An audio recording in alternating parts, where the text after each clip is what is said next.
Hey there, guys. It is Aileen again, and it is Wednesday afternoon, 2:30, just past. There will be blackbird serenade out in the garden, in my yard. Um, See, like that, because it's the mid-afternoon moment de chanson. What should I say? It always happens. It sounds very much like they've, done a bit of feeding and they're feeding the little ones in the nest and so on, and then they get a break and then they start singing. So yeah. Thing is as much as I love this, it's kind of distracting as well. And my subject matter for the moment, for today, and over the past week hasn't been all that cheerful. So maybe it will eventually work and you will be able to just provide a cheerful kind of a back pattern to my subject here. Because as you will be able to tell from the title, I have been revisiting Gaslight country, so to speak, in my own brain, what with having more information about the things. I also got crystals here, quartzes, two different ones, because I think this is just important and I have come to a couple of conclusions that I want to share. So if you haven't got a drinky, you should pause and go get one, because we may be here for a bit, okay? It would be just nice if I just could give you my notes and just go ahead and 20 minutes later we're done. But this is really complex stuff. I also have a lot of personal experience with being on the receiving end of gaslight kind of situations, and I don't think it gets talked about enough. And certainly, I mean, I have a perspective on these things. So here I am, you're welcome, and I hope this is going to be useful to somebody out there, because damn, things are tough. So as a little intro moment here, I think I should just point out that I actually grew up with pretty much a heavy duty gaslight, to the extent that I used to think that that was normal. The situation growing up with my parents at first, and their interaction, or lack thereof rather, because it was not a good relationship between my parents, and so on and so forth. A lot more I already said about them on my channel. I'm not going to go into that today. Let's just say this wasn't a place where you would learn about peaceful cooperation. No, that didn't happen. I learned many other things. Many things I have learned. Hell yeah. But peaceful cooperation wasn't one of them. So I still find this a bit difficult to talk about. However, we will get there, okay? Now that we've got the show on the road, let's just get this going. The thing is that what strikes me looking at my own life and the experiences I've had with, for lack of a better word, gaslight situations, is how long-term it all is for me. And only now, I will be 57 this summer, okay? Only now am I seeing a way towards real sovereignty, a real freedom for myself. And it took all this time. It took more than half a century to figure out that I was actually condoning the things and collaborating with the things. And I had no clue really about the extent to which that was happening, because I was actually actively preventing myself, because I thought I needed the people or I needed the situation. Certainly when you grow up with parents who are like this, you're going to assume all the way down to your bones that it's unavoidable, that a gaslight is unavoidable.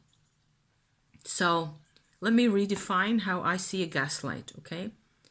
Basically, how I've come to look at it nowadays is that it becomes a gaslight when there's two conflicting truths in a situation, two conflicting perspectives. And what happens in one way or another is that the victim or the recipient of that situation is in a position where you're forced to acknowledge and work with another truth next to your own at the same time. To some extent, I would say, theoretically, philosophically, this is always the case when you have two humans in the same room. There will always be lack of complete adjustment. It's an illusion that there is such a thing as a complete adjustment. That is not a problem, however, and that is not a gaslight, having two truths, okay? The thing is, when it becomes a gaslight is when the two truths are supposed to coexist inside one brain, and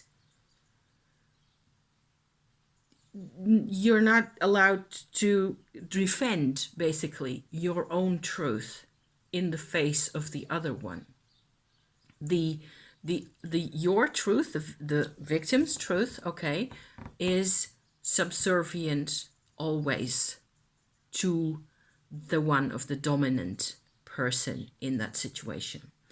How long term those things can get, and especially if it's where you come from, like me, you do not know anything else. So it's like there is a huge room in your brain all ready to receive whoever is going to set up camp there. I think some people will out there, recognize what it is that I am saying, because it entails relationships one after the other where it turns out that you thought you were okay and you thought you were safe, and then all of a sudden you're not. Okay, so this is the kind of stuff that we're going to be talking about today. I made out there is like a spectrum in these things. One thing that has always confused the heck out of me is that I have a certain type of experience, a certain sort of bandwidth as to experiences that have to do with gaslighting. So experiences with power play and manipulation and things like that, but not so much directly to me, physical violence, for example. Not so much. Not that that was completely absent, but not a lot of it. And certainly not institutionalized violence, which is a whole other kind of a chapter. However, I do believe that for the sake of clarity and for the sake of understanding how these things work, and also especially for the sake of our recovery after, when we're sort of saying goodbye to all these things, okay, it will be useful to be able to sort of see it as a whole spectrum. So a whole endless long series of phenomena where actually what each of us has gone through or goes through sits in one spot or another, and then making sure that you're not on this end, preferably, okay, because that's where it gets worse and worse. And throughout history, a lot of the bad stuff has happened on this side of the spectrum, okay, where funnily enough it starts as a phenomenon, as a psychological kind of a set of characteristics or kinds of ways of behaving. It starts off at this side with what I tend to now call level 1, just for lack of a better word.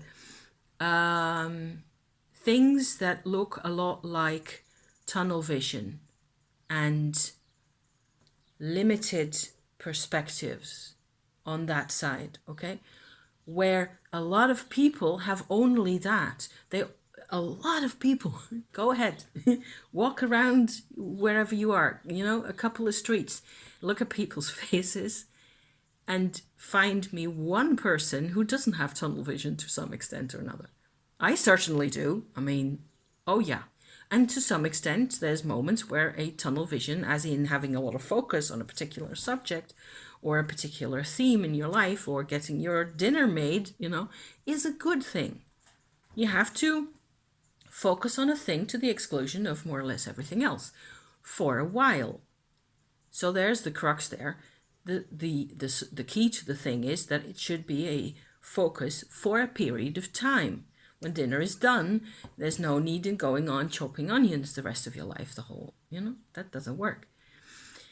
And that's why I am connecting this segment here, this level 1 type of a possible narcissist tendency, to the spectrum, because I believe it goes then easily and quickly, a tendency that is actually good in a human being to become focused on something at some point or other in a traumatized life, because I believe there is no narcissist that didn't experience trauma in early childhood in one way or another.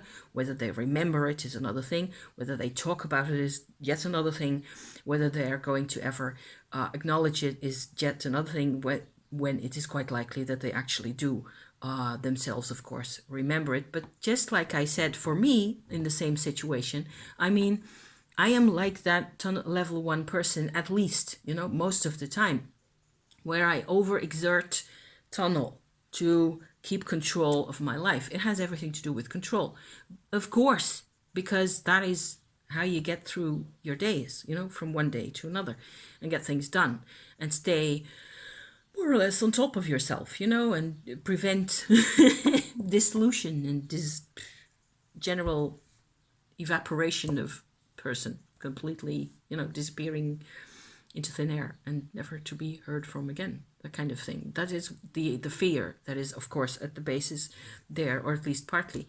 in my experience, at the basis of the level 1 kind of a situation.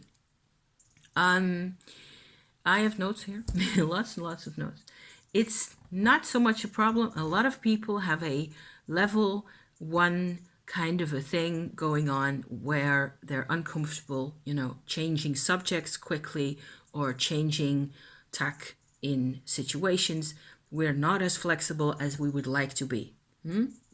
Recognizable, I suppose? Yes. It becomes a problem when you get to level 2, okay? My level 2, I would characterize by the same person, so the mind fixed kind of a person, plus a set of characteristics that show up as dominance towards other people. That is kind of often an unnecessary quality, where, especially in this world, we tend to nowadays, certainly in 2023, more and more come to believe that to cooperate, together, and each supplying different parts of the thing, is actually a really good idea and a good strategy for the long term. All that collaboration and actual working together and figuring things out together and so on, that doesn't apply in the narcissistic spectrum ever at all. So in level 2, what I characterize as level 2, you get dominance, and there will be what I call entrenchment. It's a term that my husband came up actually because he knows this phenomenon quite well for himself. A person won't budge. They have an opinion on something. Not only do they have a tunnel vision, they have an opinion about more or less everything, and they will never budge, okay? And they will more or less want you to support their opinion. You probably, with the level 2 kind of a person, you cannot be in the room with them without agreeing to what it is that they're saying. And there we have both doors open, wide open, to the possibility of a gaslight starting to happen. So the longer you're in a relationship with a person like that, and certainly as a child, you have no way of not being roped in. You're roped in. In Dutch, there's an expression where you are basically, what's that called? You're a horse and you're put in front of the carriage. You're meant to pull the carriage the whole time. So you're becoming subservient. You're a servant. Your truth, your humanity, your qualities, the rest of it is becoming subservient to somebody else's. This is all level 2. Level 3, I characterize by the same kind of a situation. It's 1 and 2 both, Plus, there comes a sadistic component. And a lot of people I have seen, okay, exhibit sadistic behavior actually. And from there, it is just a matter of time before level 4 is hell, actually. And when we read about violence being done to people, we don't have to go there today. At least I don't have to go there today at this point, okay? I am just working here to show the levels of why this happens, actually, why a person becomes like this, and what it is that we can do when we have been part of this process for such a long time. So recently, I had a couple of thoughts about other people than my parents, actually, more recently in my life, where I have always had such a struggle to define some of those people as narcissistic. And the situation I was in with them was a work situation, okay, as a gaslight, because I believed myself that what we were doing and the work we were doing and so on was all positive and all good. And it wasn't true. I realized, my basic realization a couple of weeks ago was really simple. It was that no matter how pure everybody's intentions were at the time, I'm talking about more than 10 years ago, 20 years ago, there was never any change for the better. Nobody in my whole group of people actually learned anything from being there. So this is kind of what reminds me of cult-like situations to some extent, without the actual necessarily the level 3, level 4 dark zones on my spectrum that I was reminded of. There was a lot of dominance. There was a huge lot of tunnel vision to begin with. There was a lot of dominant attitudes. There was a lot of entrenchment of there was one true way. You know, all this is very relatable to people who've experienced cults, of course. I was really confused for a very long time, because on the one hand, of course, I know now that I was partly supporting their truth. I was trying to be supportive of the truth that was given to me. However, I couldn't abandon, which was really an issue, you know, my own truth. And I didn't know what my own truth was. Not in the slightest. I had no clue what my own truth was. So that was a really big source of confusion. And the other source of confusion was that a few people actually had strong mood swings in this whole kind of a pattern with people.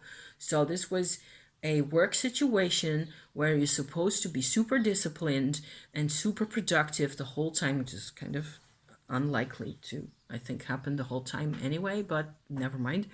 The intentions were really good. Everything that was spoken out loud was supposed to be always really above board and clear-headed and all those things. And in practice, the results were less than gorgeous, you know? And this was sort of what opened the crack of the the light in my brain, where I suddenly realized I felt, and this is where it gets to me as a person now much more. As you may know, if you have been on my channel before, I have done 3.5 years worth now of my Tumo practice. And what that does is it breaks open anything in your life that isn't aligned to your core, basically. So your emotional core, whatever that is. I would be hard put to describe my emotional core at this particular point. I have no interest really in doing so, even because to describe it would mean to limit it again. However, the core is always there, and the Tumo, the Shakti transformation work that I do with my Tumo practice that I've described 100 times already on my channel. For more info, go please to those videos or playlists, you know. the tumo, what the tumo does, it integrates you. So it is literally like fire or water. And like I've said to my husband a couple of times, when fire meets fire, it doesn't say, hey, you're the wrong fire. You're the wrong kind of fire. Or when water meets water, it isn't going to ever say, you're the wrong kind of water. I'm not going to mix with you. If it's water, it will mix. So it distills you. The tumo, as I do it, distills you into a form, no matter how unlikely that seems, and no matter how improbable you think it's going to be, it will pull together the bits that are really you. And whether you see that coming or not, whether it hurts or not, because it actually hurt. Oh my God, yes. So over the past weeks, months, I suppose, I have been doing a lot of work over here with my tumo, direct energy work in there. And I feel very obviously that I can no longer accept even memories of a gaslight situation without automatically going into sorting the truth mode, if you like. Something I actually haven't written down. It's something that just comes to mind right now. It's like white and black beans going into pots, like that. Okay, that's a white bean. No, that's a black bean. And no matter which is which, I mean, one of them is truth, and the other is manipulation and strategy and politics and whatever else, you know. So I realized that there was a very deep inconsistency in my memories in those experiences with that group of people, with myself supporting, of course, all the ideals and the beautiful principles that we were trying to put out and all the good products that we were selling and all that stuff, you know. It was completely all about it. But there was an inconsistency there where certainly the mood swings and the lack of effectiveness in the outlook, the world view that was being professed the whole time. The words were there and the spirit wasn't. Sounds familiar? Maybe. So I have been thinking about this experience with those people, and from my background, so before that with my parents and all the rest of it, from having somewhat similar, certainly trauma-wise, similar deep experiences and deep memories, I've come to a couple of conclusions, and that's what I'm here to share with you. So I think that what you get during your just keeping to 3 levels there, is that the difference really between level 1, tunnel vision, and level 2, dominance behavior patterns, groups of people who exhibit those most of the time, is that as you go through the spectrum, mentally, in your mind, that is, what you get is more and more of a tendency to have what I call now an inner fortress, an inner impregnable fortress. Okay, this gets created, I believe, now I would suggest that it gets created between the ages of 6 and maybe 15. Depends on what exactly you're looking at. And the fortress serves the person, so the active gaslighter, that is, okay, to keep that person safe. And so there's a lot of things that I'm going to be saying about that as well. The mood swings was the one half of the thing that I found most problematic looking back on my situations with those people. I call them mood swings, but they don't even have to look like mood swings. But anybody who's been a victim to these kinds of people, you know, where people suddenly pull a number on you, you know, they all of a sudden They scare you. They bring fear into you. That is what I'm talking about here, okay? What happens is that they got triggered.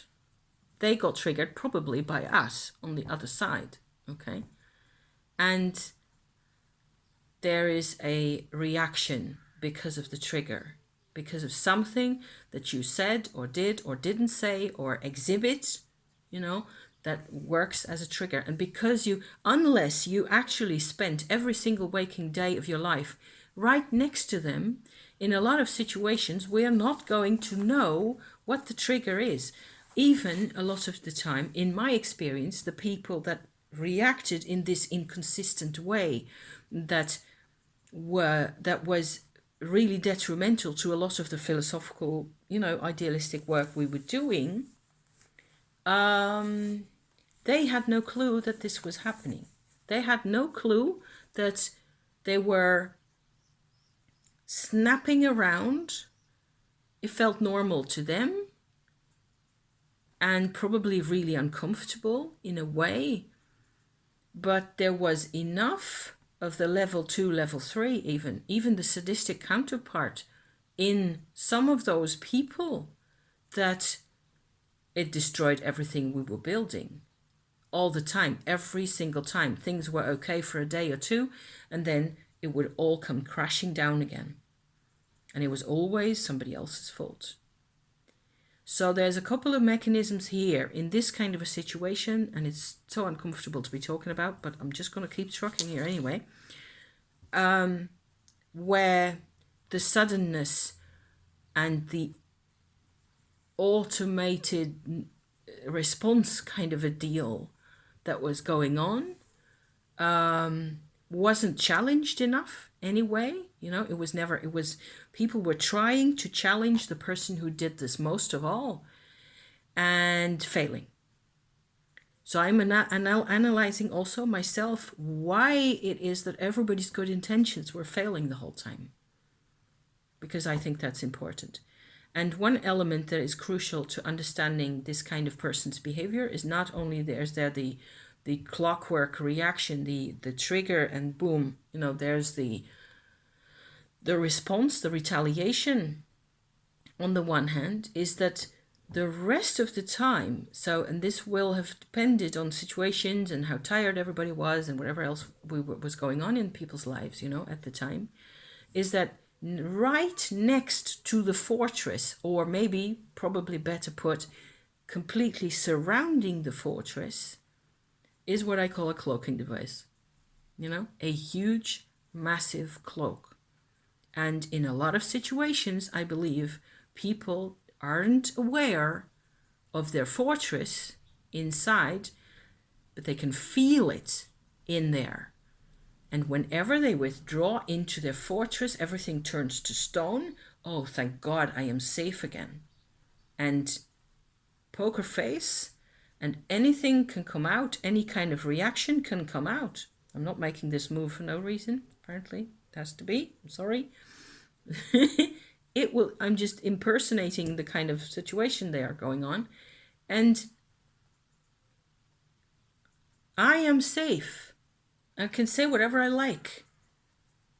But what comes out is that is mismanaged. It's not really up to full spec for what that person should be like, because there is a massive fragmentation going on inside the person's personality between the actual fortress place that they needed, that they're never going to let go of, ever again, on the one hand, and the cloak on the other.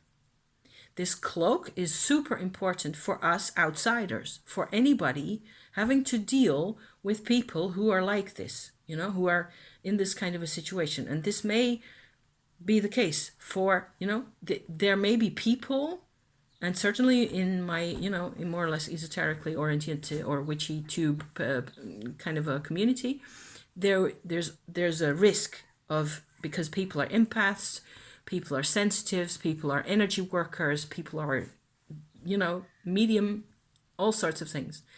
And you are vulnerable. You're extra vulnerable. Your empathy makes it you take everything at 100% face value. The sudden mood swings or the shifts, the sudden reactions and turnarounds are utterly scary and utterly it makes you sick even. It's like a combination of fear and disgust, and all those emotions have to be worked through, because there's going to be a recovery part to this whole session here as well. Probably at the end of this video I'll go into my recovery points, because I've been dealing with those myself. So yeah, I don't want to make separate videos. I want to cram it all into this one as much as possible. So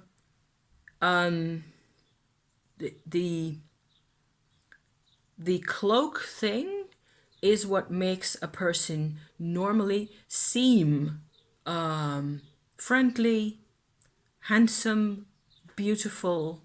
Often they're charismatic people. They've got a kind of, they project something that is pleasant somehow. It sounds so unlikely, and I've seen examples of it 100 gazillion times. Nowadays, I am very much more sensitive to I'm aware. I'm not more sensitive, I'm more aware, and I'm sort of dissecting all these kinds of things. When somebody is being overtly glamorous or being overtly charismatic, I immediately take that as a red flag, because there's got to be something hidden underneath that is equally ugly in the opposite direction. You know, you can't be all beauty. There's no way. There's got to be a handsome mix of the four elements. Thank you, please. Yes. So, I have so many notes, and it's just so many different kinds of parts of this whole thing, and it's a massive network. I'm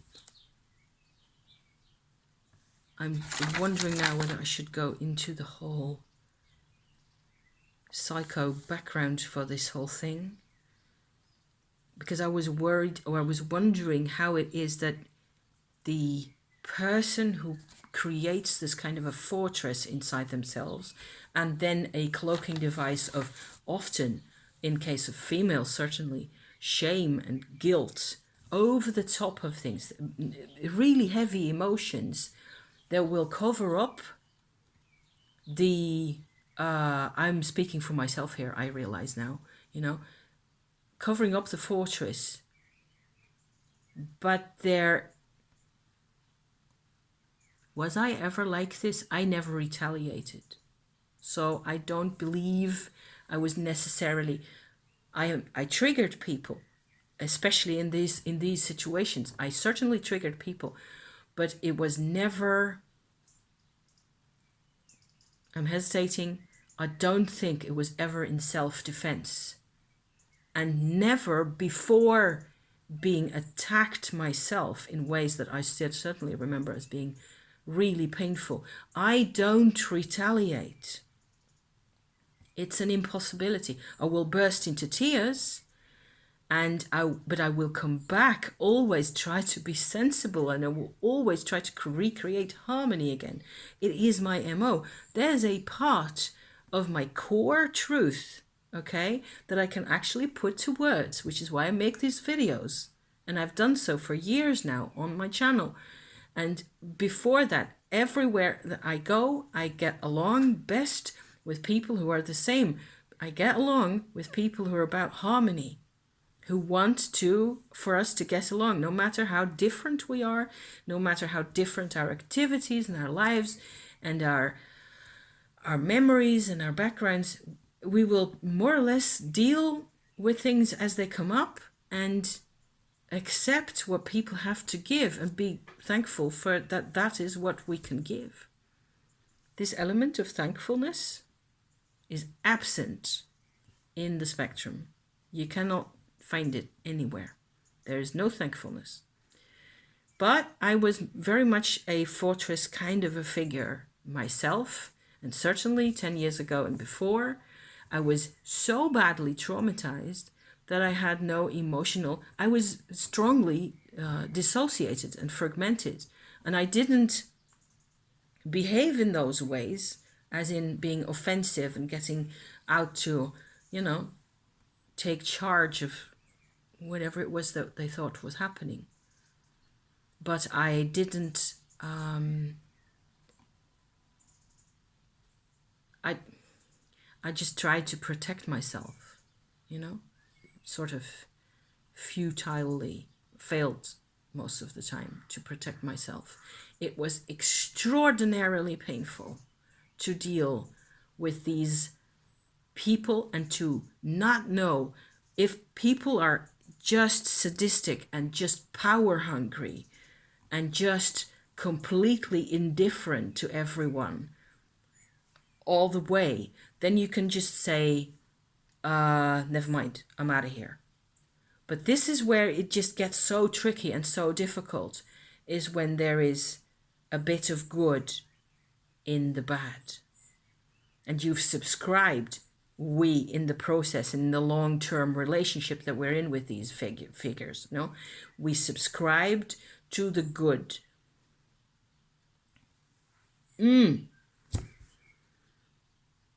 So we end up supporting mechanisms with people that we're not supposed to be supporting.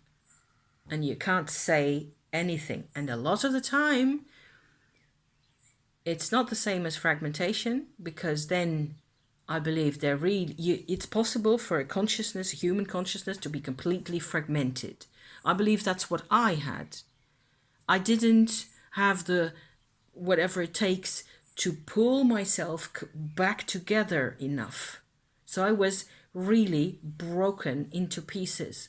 I had dozens of parts of myself for all sorts of reasons that were completely disconnected, and it was really uncomfortable in lots of ways. And also desensitizing.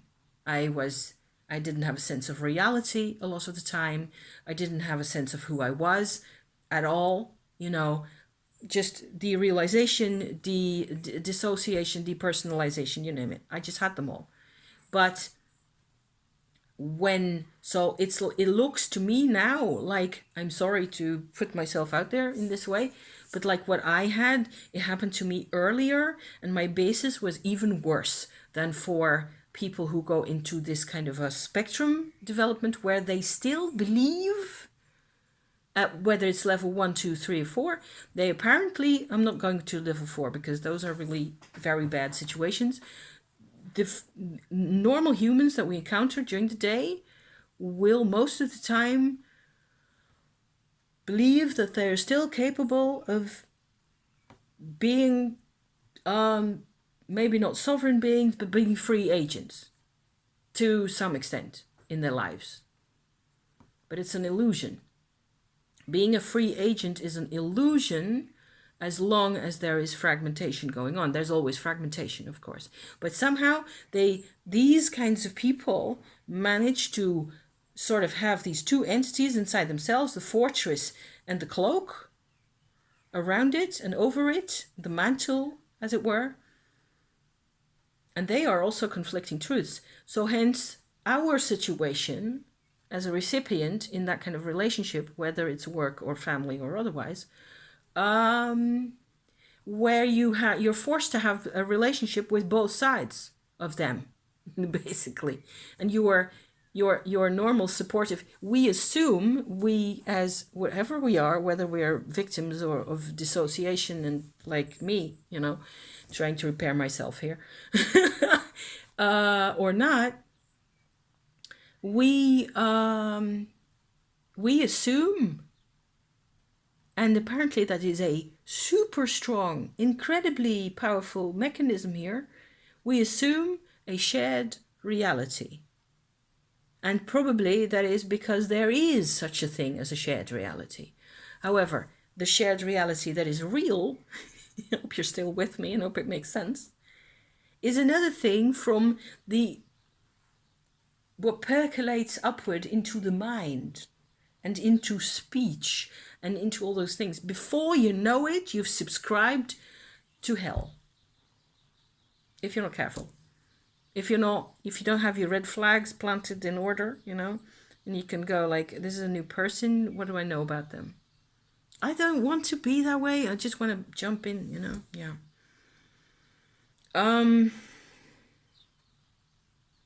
Recovery. Yeah, time for recovery? Yes. So my process over the past couple of days has been talking about these things. And as I talk, that tends to happen. That's also why I enjoy making my videos like this, because as I talk, I always get new insights and new info and new angles, and everything just opens up all over again. I talked to my husband, and we started off our discussion very innocently by saying that I was surprised at how a lot of the work we used to do back in the days was less effective than it should have been, really. And I was surprised at that and uncomfortable with that, and I felt it coming. So that was on Saturday in the woods, and we discussed this and so on, and we went into the whole gaslight kind of a thing where you have two truths and you don't know what to do with that. And I think that is just basically your energy drain that happens in these kinds of situations where you are not supposed to not have a shared reality with yourself.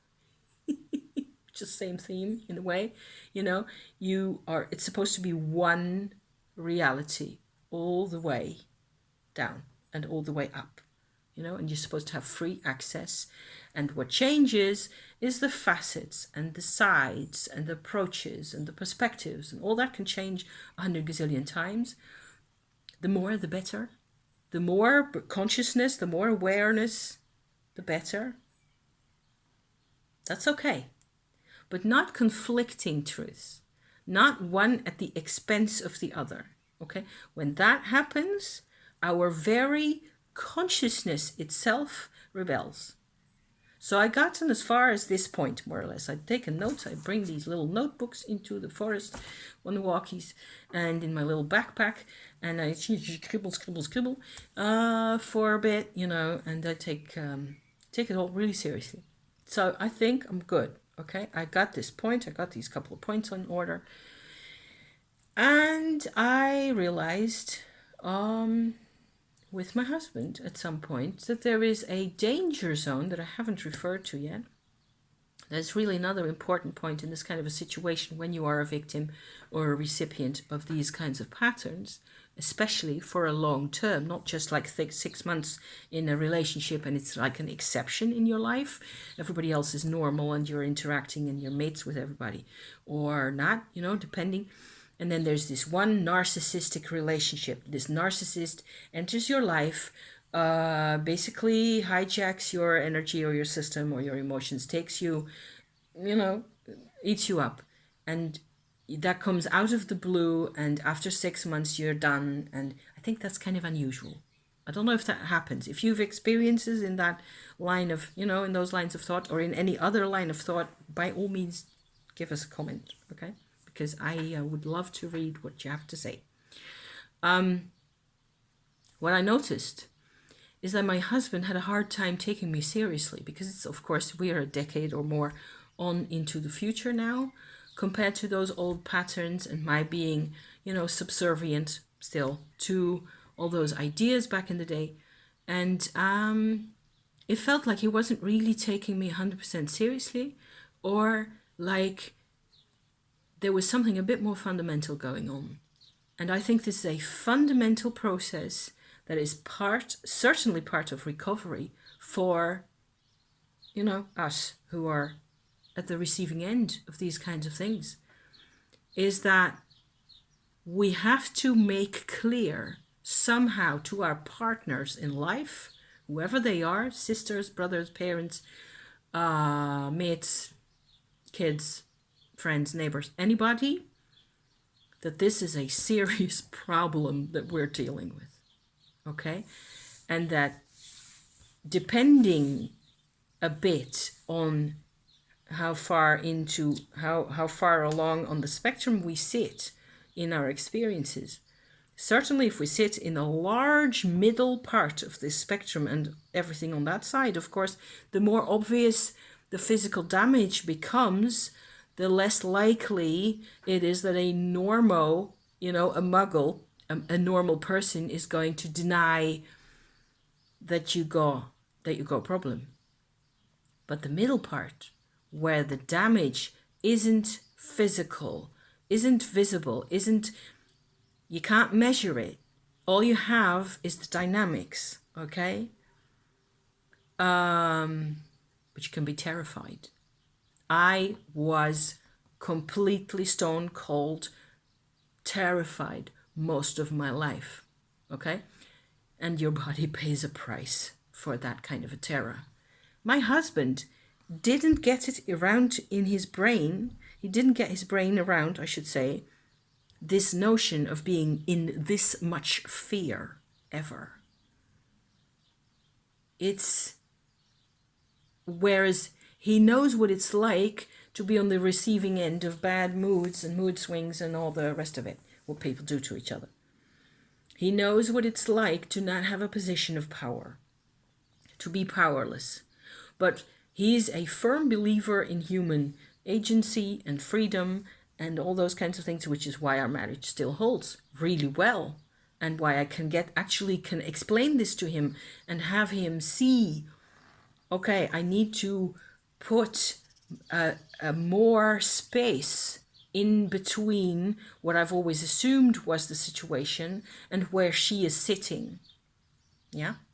So I think he's sort of done that, and we still can talk about this, and we will, you know, get back to this. And you can see the hesitation sometimes.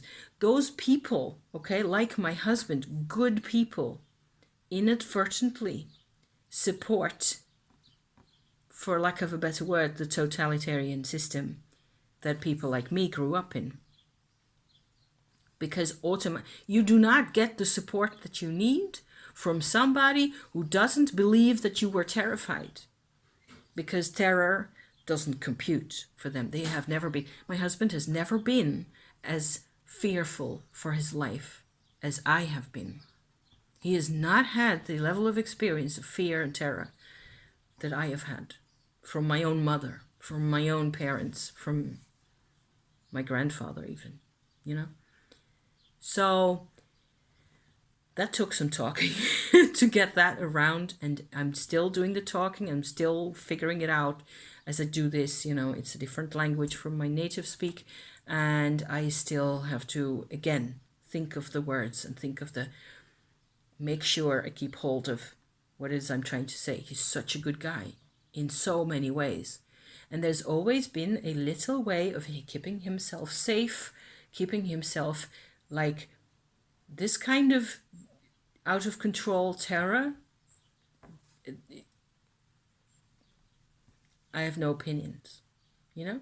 So he sides basically away from me. He doesn't value at that level, on that particular point. He cannot be with me, or he couldn't. I'm not sure where he sits at this particular point in time, because this is like 2 days ago that we actually talked about this.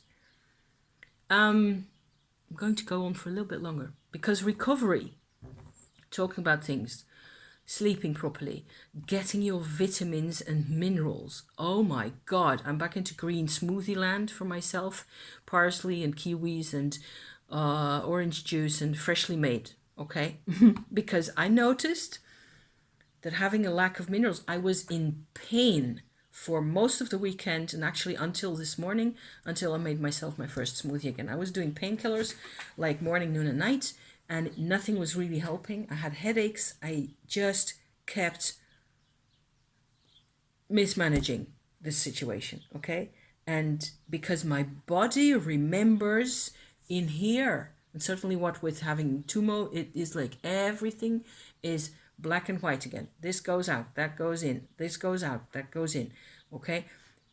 Every single cell, every molecule in this here had an opinion about this whole situation, about the whole power at the cost of somebody else, at the cost of another living creature. Yeah, you know. And as I say it, it's like little ghosts coming out of my skull and my bones everywhere. God, no. Sip of water, yes.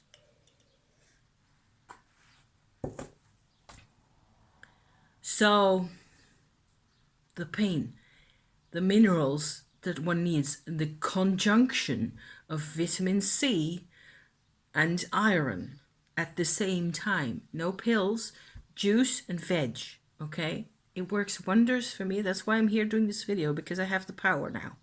I did not have the power yesterday or this morning.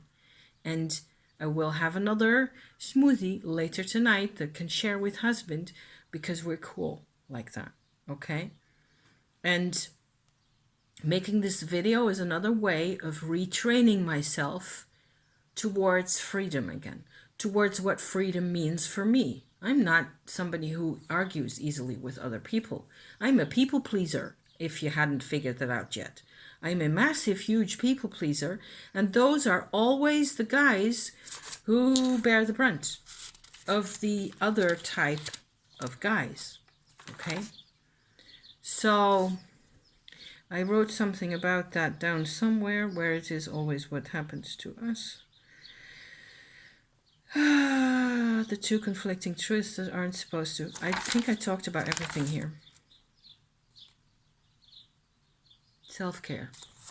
Yeah, and time, realizing that every little bit I do now actually helps me to make sure that my point comes across here as well as I can do it today. I'm not into blaming anybody, because then again, I don't get a new perspective from that. It's only a small part of me that blames, like in here somewhere, those people for the fact that they didn't listen to me, or that they were cruel sometimes in an invisible way, with words and with attitudes and with not having. And it was really double-edged.